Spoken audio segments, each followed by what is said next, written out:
a lot of production up here. I haven't run the numbers, but it's well into the hundreds for the year.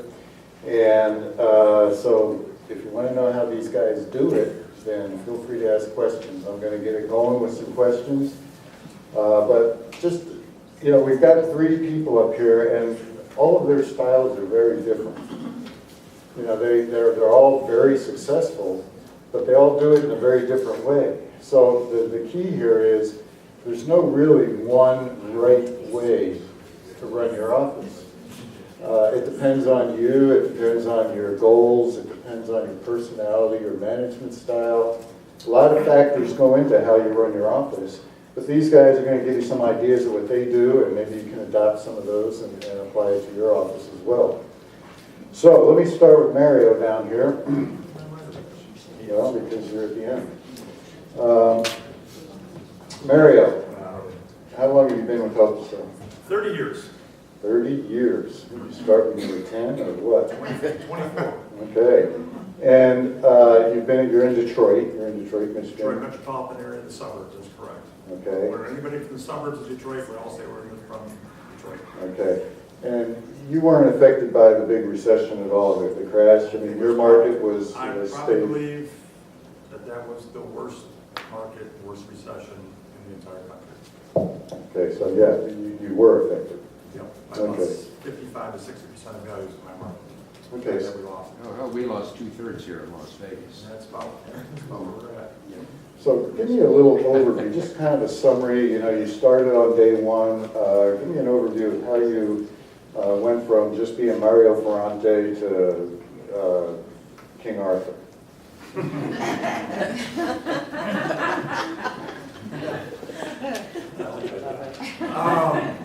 Well, look, my boss helped you sell. That's another story. I mean, I was a financial planner.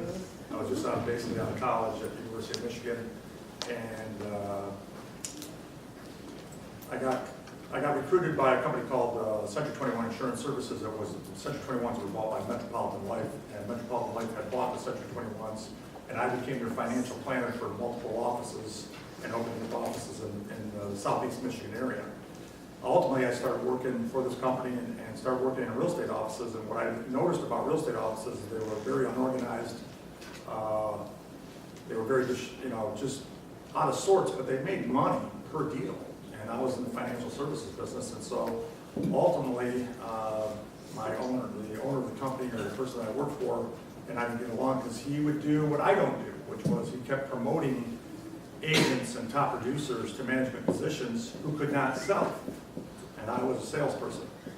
And him and I didn't get along because no matter what I did, and I was always at the top of the company, he would keep promoting on top of me. So I told him to shut the job. And I went home, this is a true story, and on my way home, I stopped at a bar and got enough beer in me to have courage to tell my wife that I just recently lost my job. But the good news is, I got on the telephone and I'm buying a real estate franchise, which I don't have a real estate license. Okay? And I ended up in Salt Lake City 2 weeks later. A little unconventional story. Okay, so I ended up in Salt Lake City 2 weeks later, and I graduated class with a check, met some great people, and saw the difference because I worked in the Century 21 insurance services, but I visited so many offices. And what was unique to the Help You Sell system was all the differences in the approach, the consumer approach in which they went to a meeting as a financial planner. That made a lot of sense to me. The amount of counseling, the amount of the approach that we took towards consumers, not industry related, consumer related. And it just was a perfect fit for me for where I was at in my life and how I dealt with my own customers and clients when I was giving financial services advice. Help You Sell was just a good fit, and it was something different. And I knew that we could make a market impact, so that's why I bought Help You Sell. Okay. So had you investigated any other franchises, or was Help You Sell? I was already, I already been through, I had 8 Century 21 offices that were under my belt, and I was in their offices all the time. There was a clear difference back then. Real estate was done one way, and this was a different way, and that was very attractive. So give a little overview of how your office is set up now. It's you and who else in your office, and what do they do? And I have a partner who's the administrative arm of the business, and he's been my partner for 30 years. We got into the business a long time ago. I have a marketing admin / secretary that handles marketing for me. I do the recruiting, I do the training, and I am compelled that I also believe that I have to be the top producing agent in my office, and I also believe that I have to take the least amount of leads, the least amount of floor time, and that I have to compete with my agents because I have to set a bar and set an example for them all the time. And, that's how I do it. Okay, and this is Mario's office, all the people in his office, this is his location. Tell me a little bit about your location. That looks like a, is that an office building or is that a I built retail? that office building, that's my building that I built in 2007. Listen, I made a joke earlier. I'm from Detroit metropolitan area, just a poor kid from an immigrant family.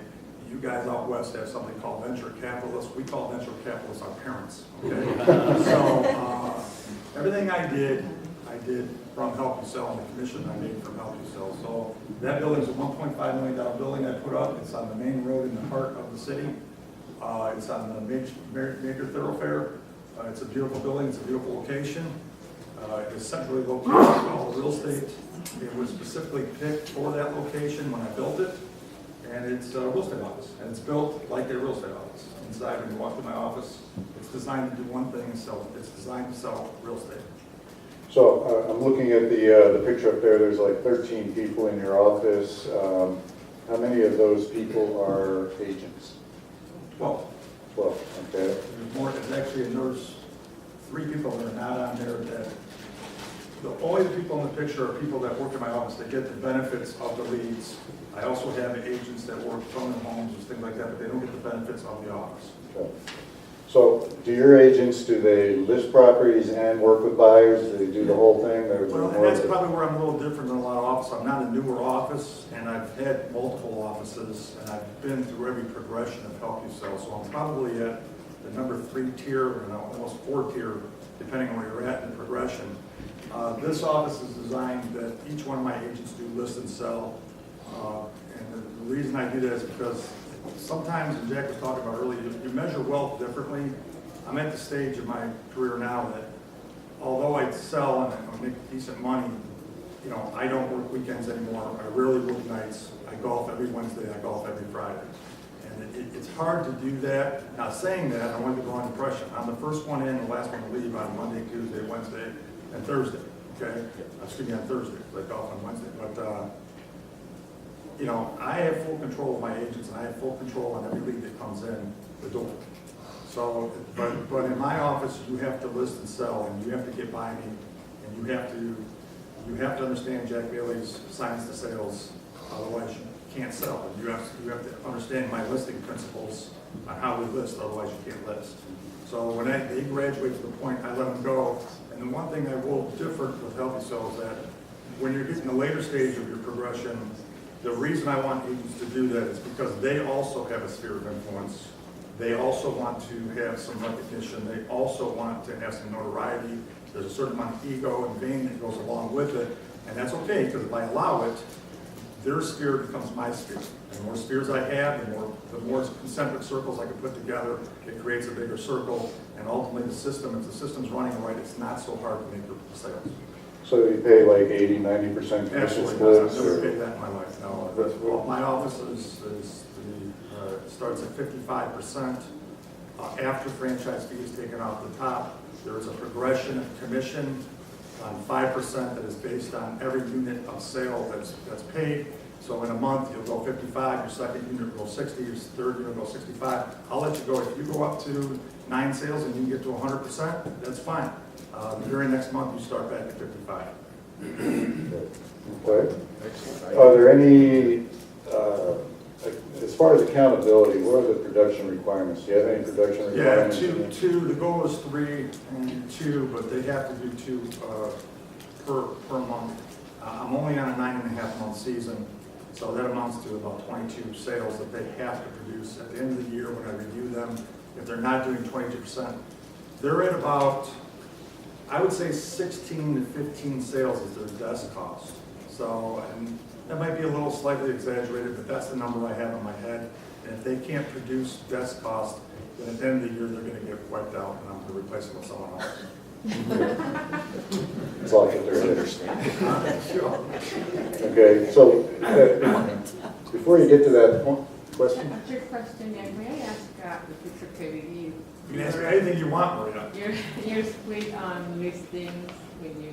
There's no differential in my office. Again, I have a little different system. Again, if these people cannot list, they don't work for me. If they're listing, it's because I have trust in them and confidence in them to list the way I ask them to list.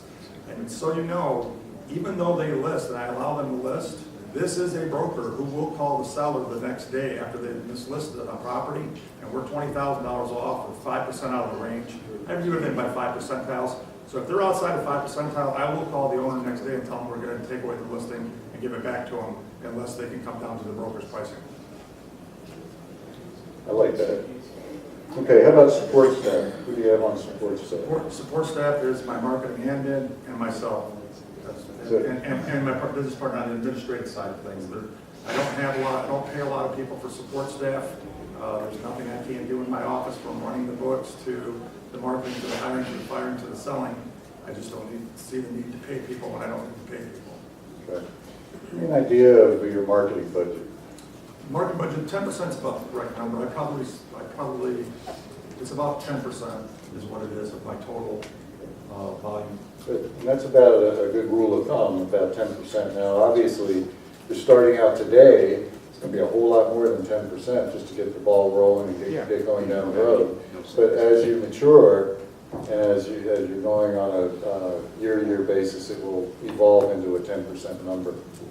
John, just to add on Or at least that. it should evolve into a 10%. And part of that 10%, what I do, I factor in towards the end of the year, because as an LLC or S corp or whatever you're running, you know, obviously we float the money back through the individuals, so I want the corp to show as least as possible. I spend a huge chunk in the fourth quarter paying for all my first quarter and second quarter marketing. So that ensures me that I'm going to get off to a good start. So I minimize the books hard at the end of the year with a big chunk of number. And I spoke about it earlier, I was being very truthful. I literally do take in all the advertising reps in the area and bring them in. And that's Christmas for them, because I'm going to negotiate and give them money at the end of the quarter. But it's going to set up my template for all my marketing for the beginning of the year. So I prepay my marketing almost at the end of the year, last quarter. Okay, and one last question. You said you take less floor time than anybody. How do you give floor time out in the office? All floor time is designated by merit, and all floor time is designated by a point system that I have on a board. I have a multicolored board. I don't use all the fancy techniques that you guys use. I use a colored marker, and the board is right across from my office. When I walk out and look at the board, I can tell by the colors on the board and the dates that are assigned to the colors where I'm at, how many pending sales I have, how many listings I have currently on the books, how many closings and what date the closings were, and projected closings on the books. So at 3 days before I put out the floor schedule, I assign a point system to everything that's on the board. 2 points for a pending sale, a point for a listing, and a point for a closing in that month. I add up the points. I have 3 tiers of levels, and if just hypothetically, so in an office of 12, 13 people on a 30-day calendar with 4 shifts or 3 shifts or 2 shifts on the weekend, it ends up being that your top producers get about 9, 10 shifts, your moderate producers get about 7 shifts, your lower producers get about 6 shifts. I take 4 shifts, 1 shift a week. And what I do in those shifts is that I always ride the horse that's making me the bacon. So they get the shifts, and what happens if they run into some health problems or their family problems or whatever, and they're off their game, the next month you get new points, new shifts, and you reallocate. So you're always putting your horses, and you don't know who your horses always are, you're always putting them in a position to captivate the leads and make the sales. So it's strictly by merit per month. Everything with me resets. You're only as good as your last month in my office, including myself. He's a tough guy.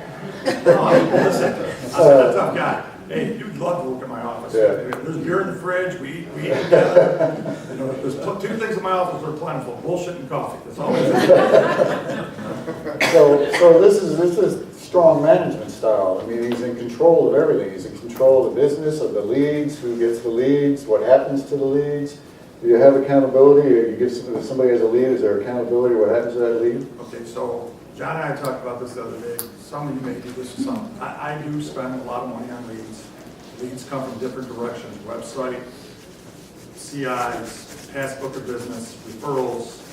And I try to make it a very simple management system. I bring everything into my email as a one lead generation source. And then what I do is I have a front desk, which the floor person that has the merit, that deserves that floor shift, is working that day.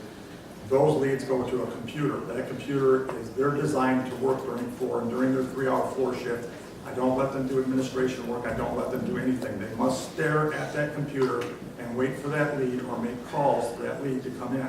Once the lead comes into that computer, it is highlighted in bold because it came off a ping off of my email, because everything comes off of my email, which I send it to a Gmail account email that's on that computer. So every lead is funneled into there.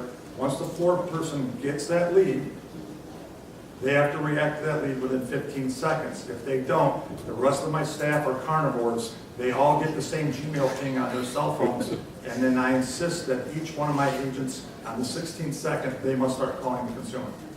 And then, to tell you what, a real rotten King Arthur I am, if 10 people, if I find out that not all 10 of them called that consumer, I'll find out even who didn't call. So the floor person gets a chance at the lead for 15 seconds. On the 16th second, everybody else has to call the consumer. And then people say to me, but Mario, we're bothering the consumer. You got all these people. Like, if that's the way you think, get out of the real estate business. Okay? Listen, I hammer the point of impact. And listen, I love all these progressions and these following these leads, and I get that. Now, we do some of that, not as much. But I'm a goal type person, and I have to achieve the goal. And my experience is you will lose that sale in the first 5 seconds. From the time that consumer, we're going to do internet leads, which we do, or point of contact leads, which we do. If you're not going to respond with a human voice within the first 5 seconds of that person, I want, by the time I'm trying to figure out to the point where before their finger hits the bottom of the button, the telephone rings and I'm talking to them. Period. Okay. A lot of talk, a lot of articles written about speed to lead. The first person to talk to that client usually gets the business. So that's excellent. Okay, thank you. Oh, one more question. I keep having one more question. Everything he says brings up another question.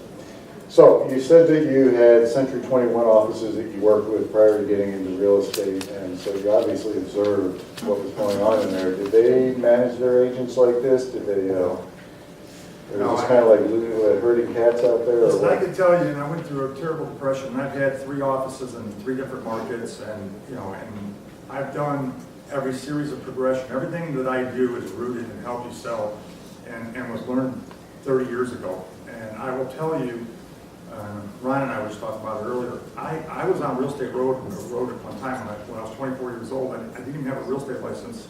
I physically built my own office. I built my own sign. I had no clue what the hell I was doing. The only thing I had was the Help You Sell safety net. And I will tell you, I had a Century 21 office that had 160 agents that was literally a stone throw away from me. I had a Caldwell Banker office that had 220 agents that did $1 million in volume a day, $365 million in volume. I had, I'm not exaggerating this, on a 1 block street, there were 10 real estate companies, and I was Help You Sell. And of those 10 real estate companies, probably they were generating, it's not exaggeration, literally about $8 million to $10 million of volume a day. And here's little Mario with his handmade sign, which I still have, by the way. And I see it on your building. And if I didn't use the Help You Sell principles, I would have never survived what had happened. I will tell you that every one of those offices, no exaggeration, the 10 offices I'm referring to, I'm the only one in existence today. See that? All right. Okay. Last question. We're going to move from King Arthur to Sir Lancelot. Got the Knights of the Round Table up here. Okay, Jack. Same question. You opened your office in 1988, 89? We opened in 88, grand opening in January 89. We were open in the fall of 88. Okay. So you opened it up, it's you and Cheryl, and you've been to Salt Lake City, and they gave you all this good information.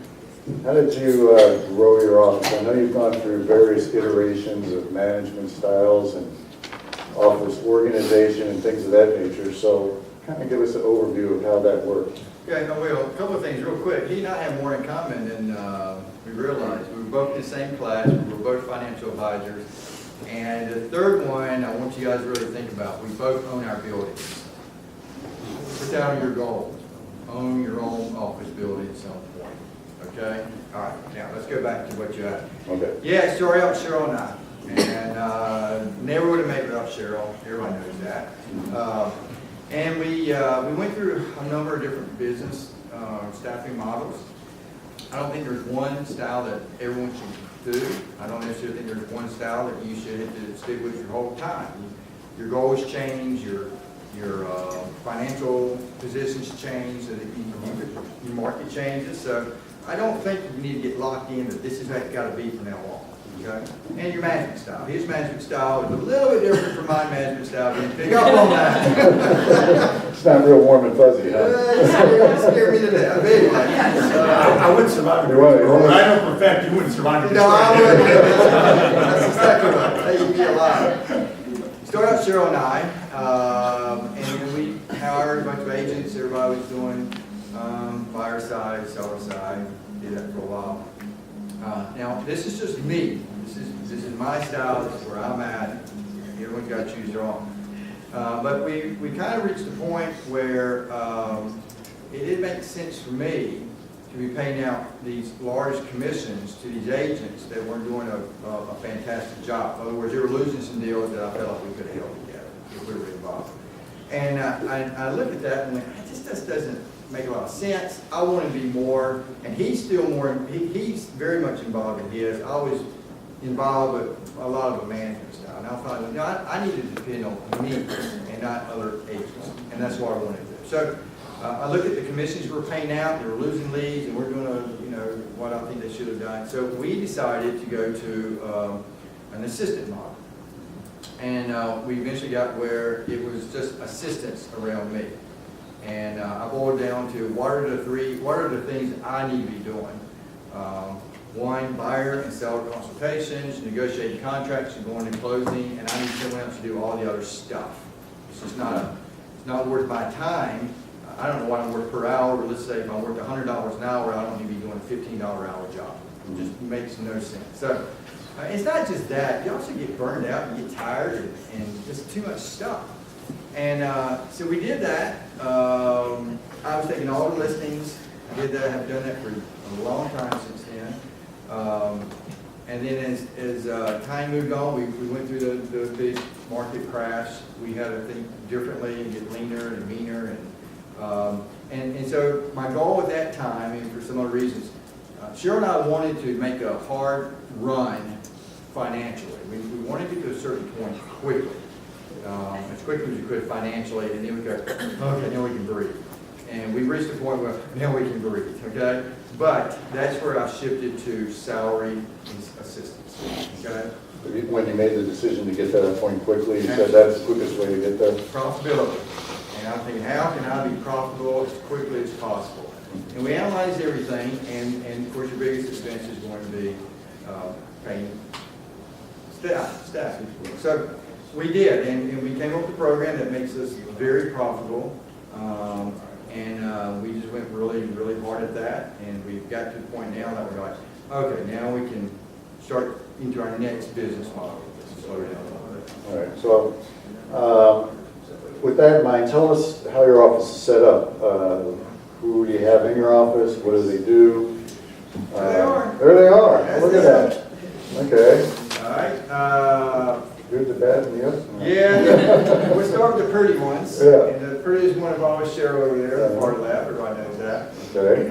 The next two are part-time. Each of them are in, not at the same time, but there's one there every day. So one works 3 days a week, one works 2. Kay's in the middle. Kay's does, I guess her specialty is what James just went through. By the way, this video, she does all the editing. She pops stuff up on some of them. I wish I didn't pretend I had a board because she could have popped things up. I didn't think about that. She's had no formal training.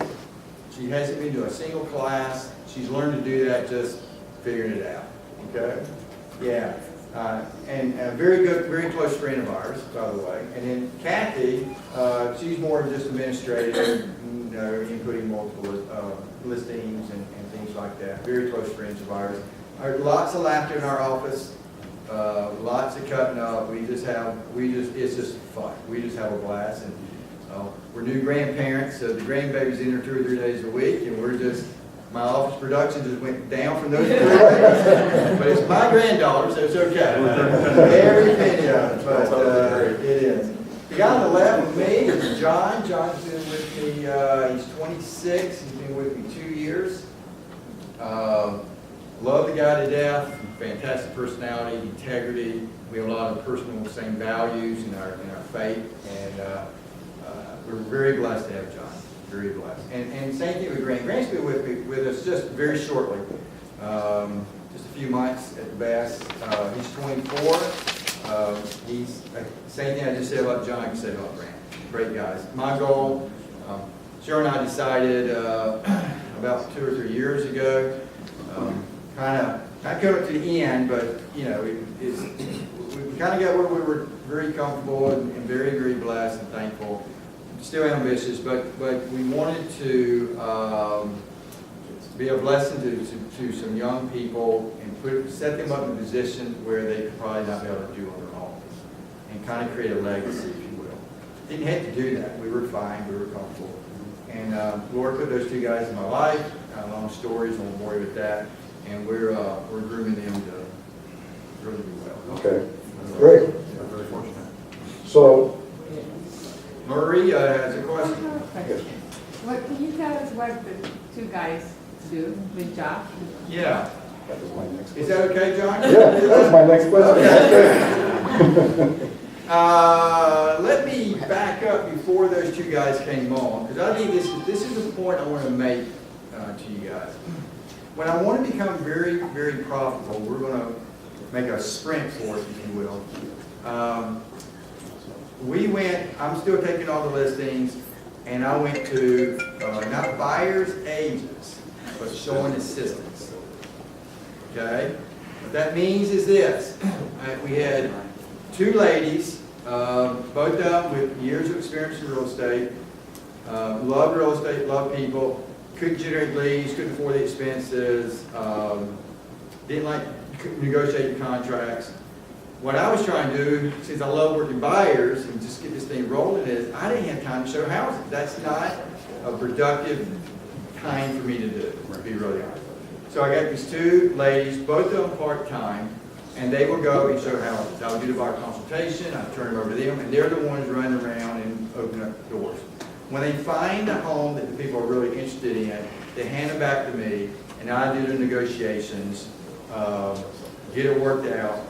We've already done the buyer consultation. I turn them over to the ladies, they show the houses, they turn it back over to me. When they find the house, I negotiate out. I turn them over to Cheryl and her crew. They take care of all the details, and she tells me when I go to close. Okay? That was high profitability. What we were making off them was nice. So the assistants you paid on a salary basis, you covered their expenses and Yes. and so, yeah, that was a whole lot better than paying out 50, 60, 70, 80%. Yeah, and I know what you guys are thinking, so we'll get to that. Yeah, all they did was show houses part-time. They had no expenses.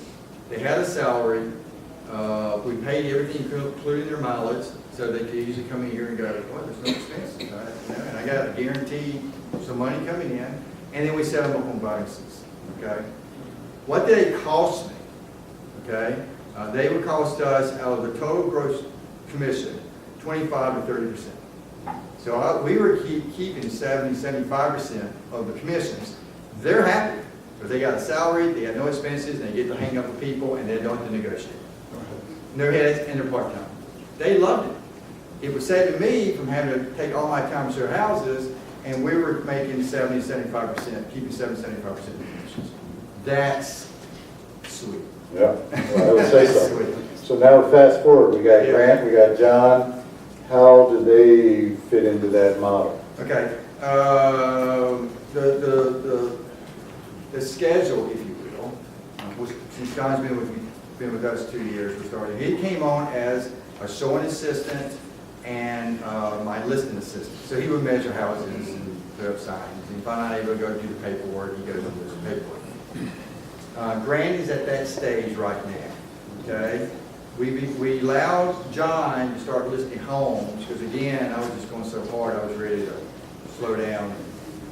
I really want Robbie's job as head of technology. I really want that job. Well, we're all in big trouble there. So I allowed John to start listing houses, and now I'm allowing John to negotiate his own contracts. So all that's off of me. We're still generating leads, but that's off of me. He's doing very well. And now Grant is on that same. Okay. So you've got, both of those people are on salary. Salary, all their expenses are covered, everything, including paying them out. So everybody in your office is on salary? Yes, sir. Okay, so let's talk about John. He's been there the longest. He's on salary. What is he going to make this year? Well, he's going to make this year. I'll explain some. We have salary, all their expenses, and then we had them on a threshold, meaning on a quarterly, if they brought in so much gross commissions, then he gets a certain percentage of that. We lowered that threshold for him from where we began because he got more independent. We lowered it and became more independent, and as of Monday, there is no threshold. He gets 20% of the gross that comes in, plus the salary, plus all his expenses. On the buyer side, if we would have done it for the whole year, on the buyer side, he would have made about $57,000 with no expenses. And on the listing side, he's going to make $37,835. Yeah, those two numbers together. John's going to make $95,000 this year as 26-year-old kid with no expenses. We pay Greensboro. benefits. We do all this I stuff. want a job at Jack's. In Greensboro, where the low cost of living. Thank you. And Dave brings up a really good point. Our median income is $185,000. Not income. Sales price, $185,000. Yeah. So if you were to offer a program like that to agents in your market, do you think you'd have a line around the block to get that job? I'm not going to lose John. Right. Unless the Lord calls him to go do something different. I'm not going to lose John. Now, you go, well, Jack, people hear me do this. They say it and they just freak out. Man, you guys go, oh, I can't pay a salary, this is what I want to do. Let me tell you a couple of things real quick. John cost us, meaning his salary and his expenses, as closings, it's about 5.5 closings a year. Well, guess how many closings John will bring in just from his friends? How about that number? Those are deals we would not have gotten if John wasn't there. So John's really covering that. So it doesn't cost you anything. He's really not costing me anything. Now, what does he get? What's his, paying John everything, what percent does he get of the total commission? It's between 35 and 37%. So instead So of on a paying P&L, if you put salaries on there, cost of employees, it's 35-37%. yeah, FICA, multiple list, MS dues, road dues, health insurance, mileage. We're going to set up a retirement account for him soon. His gross commission, minus all of that, he's going to make 35 to 37%. We're keeping the difference. Sure Beach paying an agent 70%. I'm keeping twice as much. John, the thing is, he's not going to leave. I don't have to worry about someone going, hey, we'll pay you a higher split. Okay? He's covering more quick. Yeah, big time. So let's talk about. I just have a quick question. Say for us that we're starting off, if you offer that salary, what would be a good starting point for the season? Help you Yeah, sell? when my first assistant, I was scared to death to hire. You guys got assistants, you're scared to death. And actually, me and one other guy went in together to share an assistant. We were so scared about doing it on our own. To get to your point was when I didn't think about salaries, I paid my assistant a certain percentage of the gross that we bring in. And I think it was 14% at that time. Then it hit me later down the road. I was more comfortable, and experience with doing it, I went to the salary position. Okay. To answer your question, John's salary is $21,600. Okay, and the rest of it is override, which covers his in Greensboro. That covers his basic living expenses. He's a single guy. We helped him buy a house. He got roommates, and the roommates are paying his mortgage. He has no other expenses. Yeah, David? So when you are, now you're John, he's a full-time agent. Yes. And did you do that hourly or annually? annually.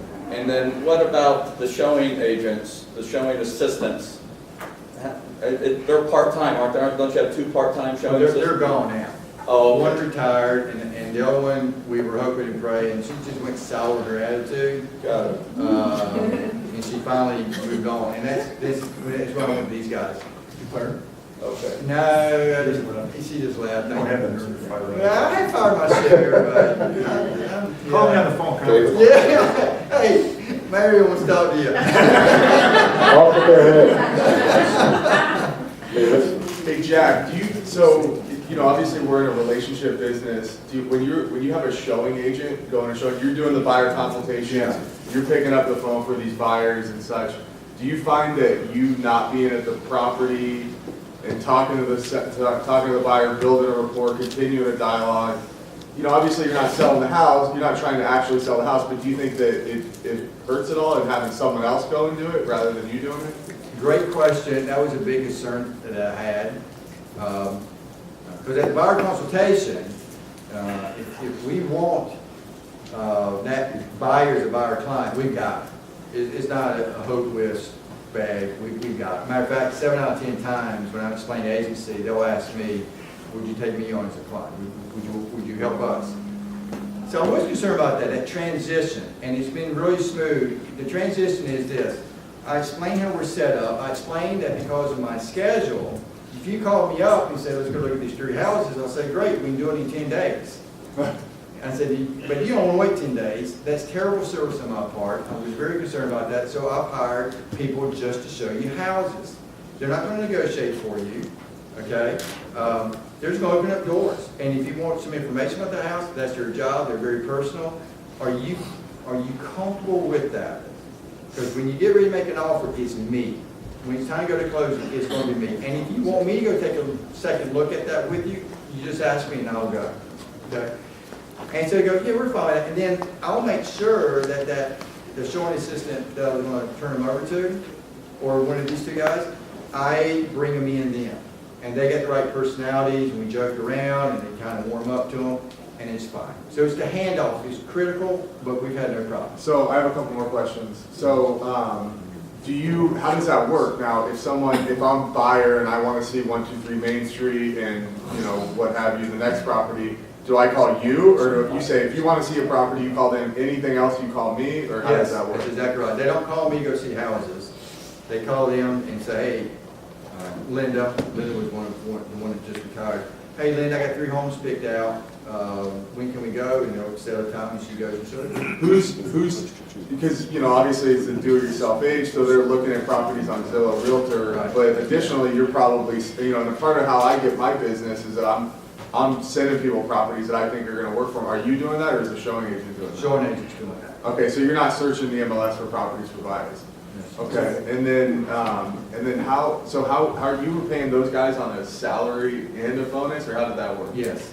Okay. All salary, paid all their expenses, and they have. Can you give us a structure? Was that hourly? Weren't they part-time? No, I decided not to do hourly because it's so hard in this business. You're on the phone, you're always having to get a call, hey, keep up with it. So we would have them on a salary of $18,000 part-time. I think Linda ended up making $35,000 as a part-time agent, no expenses, working kind of whenever her schedule worked. She was older, the children were gone and raised, she was free to do that. And here's the cool thing, almost no training involved. Right. I thought the trainer Show them how to use the super key. Yes, sir. Good.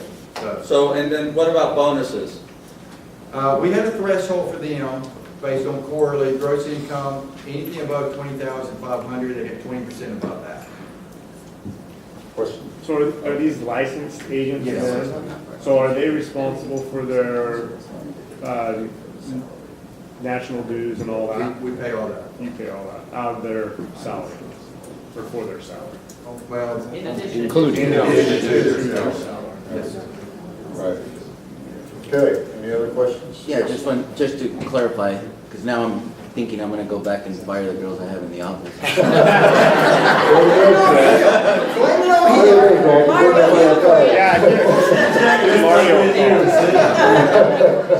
Once it wasn't me. Well, do you have like a certain production? Like, I'm paying the girls, one's 2,000 a month and the other one's 2,500. Absolutely, Monthly. absolutely, but John mentioned two closings a month, we've never had that, that's never been an issue. Okay. Now, here's the other thing about when you put them on this, John made a good point, we made 2 points so far. They're not gonna leave, no one's gonna steal that guy, no one's gonna steal John away from me. I mean, I hope I'm not wrong, but I can't imagine anyone's gonna do that. It also helps in, I forgot my thoughts, man. It's age. Yeah, anyway. Yeah. I did, I don't usually do that, but it helps to retain them, it helps to recruit. Okay, and again, I mentioned the other day, I test if this is a good thing, when I talk to other agents, I kind of tell them, hey, you know, would you be interested in da, da, da? And every one of them went, yes. I don't have room, but they would tell me if that ever comes up. So I don't think recruiting me. No. Oh, here's my point. I got something to take away from them. Okay? Now, I got great guys, but let's say one of them began to do weird and be a jerk and difficult to deal with. I can take away from John $94,000 Yeah. versus if you And start no. commission.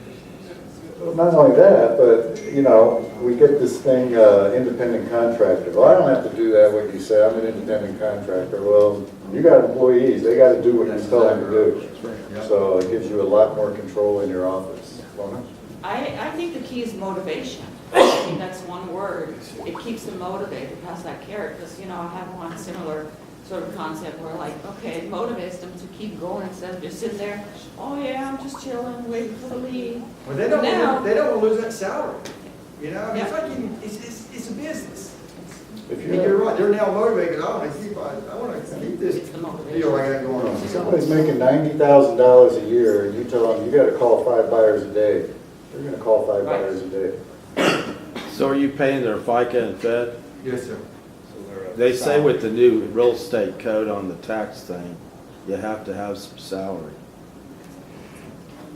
Yeah. One more question, then we gotta move on. Yes, just to clarify, I'm a little bit of a slow learner, but, so the salary, and then you give them a bonus, like say for me, I'm starting off, so how much of a bonus did, how you started giving them a bonus on deals so I can keep them producing? Because, I mean, when I'm not there, you know, you don't know what's going on. Well, a couple of thoughts. Remind me, the person you hire, and we'll come back to that. You gotta hire the right person, I'll tell you the right type of person. You start with a showing assistant, which is what I would suggest, okay? Again, they're working part-time, they got a salary, no expenses, they're having fun, doing what they want to do. And once they reach a certain production for a quarter, bring gross incomes in, they then start receiving their bonuses. So there's a carrot out there, makes it fun for them to try to get those bonuses. No one's always did. Okay? Now, to make that work for your showing assistants, you don't want the next great realtor. You don't want that guy, okay? What you want is someone, if you're going to do the showing assistants, you want someone who, in my opinion, have been in the business. It can be much longer than 6 to 12 months, okay? They love people, they love showing houses. They just couldn't make it as a realtor for various reasons, or they don't like to negotiate contracts and things like that. There's lots of people out there that don't need to make a lot of income. They just want something to do. You might get somebody semi-retired, you know, they're And kind of these folks, phasing these out. ladies work. Yeah. Both these ladies were retired, semi-retired. They just wanted something to go back to. And they have wonderful personalities. By the way, I want to comment, since you said showing assistant, they, in the state of Nevada, they are required to be licensed. They are. Because even if your secretary answers a question, they say, how many bedrooms does that house have? And she says 3. My secretary would not be licensed. She would be violating the law, and I would be held accountable by the real estate division. Yeah. So, you know, that's Yeah, the these one are all thing, licensed- since you're new, licensed just make sure. physicians. Yeah. Okay, keeping with our theme here, let's move on to Guinevere. Okay, and mine is totally different than what you just heard. Kimberly Zelina, you're in Virginia. You and Mike and your crew. And tell us a little bit about your office. Do we have pictures? I don't know, I forgot to send them I because. sent them to. I got 'em. Did you get it? Okay. Our office is a totally different story than these two. My husband had a partner when he opened the office in 2005. The reason they opened the office was they were buying and reselling houses. They listed it with real estate agent A, B would get mad. They listed it with B, A would get mad. They went, forget this, we're opening our own office. So my husband ended up buying out his partner due to a terrible divorce. It was in 2009 after the crash. His partner said, close it, it's never gonna do anything, get rid of it. And we said, no, it's And this just. was a Help You Sell it. Yes, a Help You Sell. And yes, it wasn't Help You. That's the only office they've done. And I came in as the owner of the office. For you that don't know me, I am not a real estate agent. I am the owner of the office. We have a principal broker, which is not my husband. It's another woman in the office. So we went back and I became the owner. I got a phone call from Jack, who I had no idea who he was, what he did, where he was, and said, I was given your name to see if you wanted to be in a coaching group. You know, I just didn't know anything about real estate. I didn't know anything about Help You Sell. I didn't know anything about anything. I was just kind of, you know, bubbling in the water. I have been in his coaching group since 2009, and I've told him on the way in here, I have every notebook from every meeting that we have ever had. On all of I have a closet that just has boxes and boxes of notebooks in case I, you know, oh, we went over this, you know, go find it. I have gone through the buyer's consultation. I don't sell, but it gives me that background on the financing, the how to negotiate when somebody calls in. And to his question about Las Vegas, in the state of Virginia, I am allowed to read from our MLS sheet. I can give them the facts, like if somebody would call in, I can say, and I tell them that if they call in, I am not a licensed agent. You know, I can read you the information from the sheet and then I will get you with somebody. Our office at that time was made up of myself, who did all the back end work, all the marketing, all the check splitting, all the, you know, putting the listings in, you know, closing them out, any paperwork that I was allowed to do as a non-licensed agent.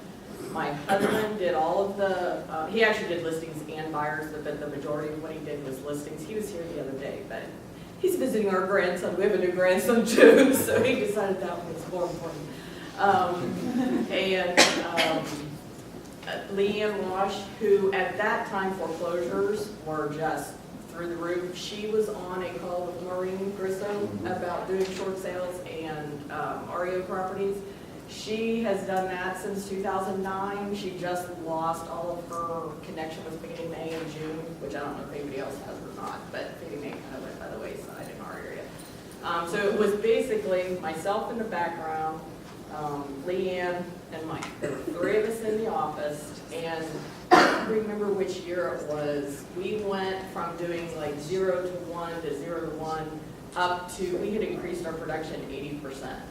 And it was because I was doing all the back end work, and the two of them were doing all the selling. Okay. And it was all because you were in Jack's coaching group. It was.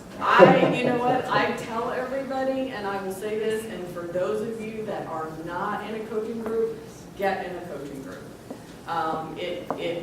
It is very, very, for me, it kept me on target. It still keeps us on target. I'm trying to think, is anybody regional people? Well, we have like 5 of us. Phil's here, he's in our coaching group.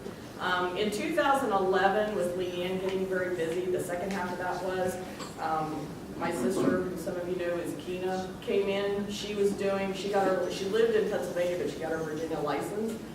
So she was doing all of Leanne's back end work. So nobody really knew that she was there, but that increased our production. So we used assistants, but in a different way. I do not do the salary thing. He keeps telling me we need to do that, but I am just petrified to do that. Ours are all splits. We ma- The There's people our were up there, there's your office. Tell me about the people, who does the sales, and then, like, those Now, listings, or? We've reshifted this year. So for 2018, we actually hired a traditional agent who saw the writing on the wall of how houses are being sold. So we brought her in. Leanne does listings and buyers, and Charles, who we had hired a little over a year and a half ago, does the buyers. Okay, so you separated out listings and buyers. We try to, yes. Carolyn does the listings, and then Keena is the new me. So I don't want to slight her in anything, because if I'm not there, she's there. She can do anything I do plus more. So, Okay. yeah. So, She has a question. Yeah. Can I ask how come you're not licensed? Why am I not licensed? Yeah. Because of the way the business fell, I kind of had to come in as default, in default. I had no interest in going into the real estate business, but when my husband bought out his partner, in the state of Virginia, you either have to be a broker, which takes you 3 years, or you can't be licensed. You can do one of two things.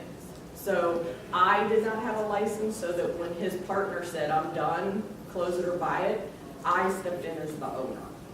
So, and I just don't have any interest in getting rid of real estate. You know, not that I can't do it, I probably know more than the majority of the agents in our area. And, you know, we hold weekly meetings, and I'm in charge, well, I was in charge of this, now she's in charge of this. But I just have no interest in doing Right? Is that partner regretting his decision now? that. You know, we don't say to him, sorry. The answer to that question is yes. I am sure he does, but that was a very nasty separation, so we have not spoken to him since then. Good. So tell us a little bit about your marketing. What type of marketing are you doing to generate the business, to grow the way you've grown? Okay, when we started, and this again goes back to the coaching call, whatever Jack told us to do, we did. You made it anyway? Yeah, and I kept with him anyway. And I hate to keep saying that, but I didn't know anything. So I didn't know what we needed to do, what we didn't need to do. So we started with, we got our list of people that we knew. We put them in our database. We sent a welcome letter out saying, you know, hey, we're in real estate, here's the new owners.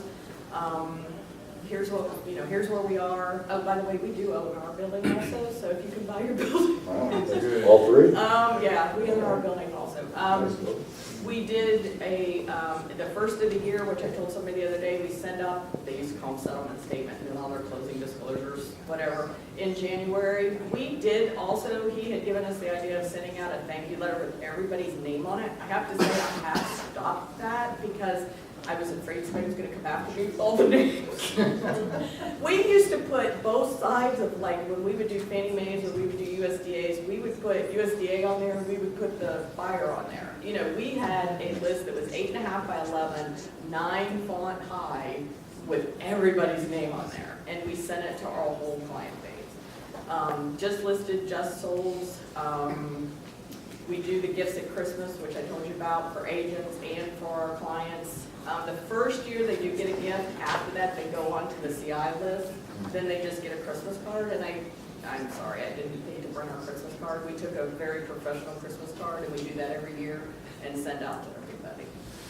And that fudge in kettle corn is awesome, because I get it every year. I don't do the tech stuff, so let me ask Keena, what we're also doing, Facebook, Instagram, We just Google try Ads. and touch everybody. Yeah. Any way we can. I have no interest in that, which again goes back to if you don't like what you do, that part of it, hire somebody to do it. She could do it wherever she was, her children, one of her children live in Seattle, she might be working in Seattle, she might be working in Virginia, you know. I don't like the tech stuff, I want my computer to work, I was kind of like James, you know, make it work and let me use it. Which is, and between that, and she has just evolved into more and more and more. So found out how these guys pay their people. How do you pay your agents? After the conversation today, we might change. That's why we're all here. Up until to this year, 2018 has been a real adjustment for us because my husband and I are trying to back out. We found out our daughter was pregnant, you know, in January, so we're trying to do the step out thing. So I'll go before 2018. My husband did all the listings, so I basically had him on a 50-50 split. The other girl or woman that's the broker in the, does the REOs, listings, buyers, she never has even had a salary as the broker. We just pay her like, right now it's 65 on the listing side, 70% on the buyer side. But every now and then, we just kind of give her extra money. She's been with us since the beginning. She loves what she does. You know, so we've always done splits. But we do pay all their expenses. We pay all their MLS dues. We pay their renewals. Now we do make them sign an agreement that if they leave, and I charge them $3.99 for the buyer's training, which is the science to sales and the buyer's consultation. Even if they can't take it and tell them if they leave within 2 years, they have to pay us all that money back. Within 2 years? Mm-hmm. Okay. Yeah, I tell them if they leave within 2 years, but we're gonna do some more restructuring when we do that. What about Charles? He's the buyer's agent. He is. Charles, you're Charles. Yeah. Source out there. Well, no, you know, everybody, and I'm not gonna say anything that none of you have ever dealt with. You know, you have agents that you knew when you met them, you probably shouldn't have kept Do you them. want Mario to call me? Yeah, would you call them? There, would you call them? Sometimes it's just the tone of my voice that gets rid of them. Sometimes you don't need to say a thing, you just look at I'm him. just kidding. When I don't say anything, you're leaving my office, I'll tell you right now.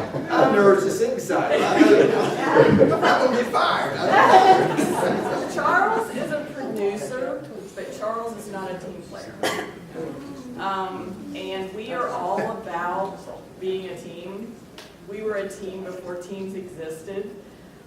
If Agent A couldn't do something, Agent B needed to do it for him, we did it. You know, it's just, and I probably shouldn't use his name, but, and don't let it go anywhere. You know, don't go out on Facebook and post any of this stuff, please. I'll be, you know, he's just not a good, at this moment, he's not a good fit. You know, he is producing, don't get me wrong, he is producing a bunch of money because he's on a 50-50 split. Now, we do, and I got this from Jack also, if he brings in $8,000 a month in commission, it does go to 60%. So do you think you could maybe alleviate that if you hired another buyer's agent to give him some competition there? Yeah, she and I are trying to figure out what we're gonna do with that. Yeah, we just need to but after being here, this has been really good for me because it's gotten back in the front of my head. And she's also heard it some different ways to do things, and we need to get the control back. Yeah. Right now, I feel like, and he has that independent contractor attitude, you know, and we just have got to get rid of that. Okay. Any questions? Yes. I got a question for Mario. Do you charge a transaction fee? No, Do you charge your agents for errors and admissions? no, my agents are, I pay for 100, except their MLS dues, I pay for everything in my office, all signage, lock boxes, everything they need to be successful, I pay for. Their computers on their desks, not their laptops, but the computers on each one of their stations are paid for by me. Everything that they need to operate, when you walk into my office, it's a turnkey for the agent. But they pay their own MLS They pay their own MLS dues and the renewal and all and that. their board dues, that's correct, their renewals, and their whatever licensing fees. John, I want to make a comment real quick. Just one of the things you'll notice between the three though, you notice how much buyer, you know, you guys have bought Help You Sell real estate agency, and I had 3 Help You Sells at one time when I was operating, and now I went from an asset model more to an income model, not as far as Jack went, but the common denominator was you hear the focus up here about buyer consultation, buyer's agents, showing agents. It's all real estate, but the one thing you should take out of this is that Help You Sell, you know, when you go fishing, the listing is, you know, what you go fishing for, that you fly fish for, okay? Very target marketing, you fly fish for. The buyers, it's a different mentality. You drag net them. You drag net them to the beach and club them on the beach. So, listen.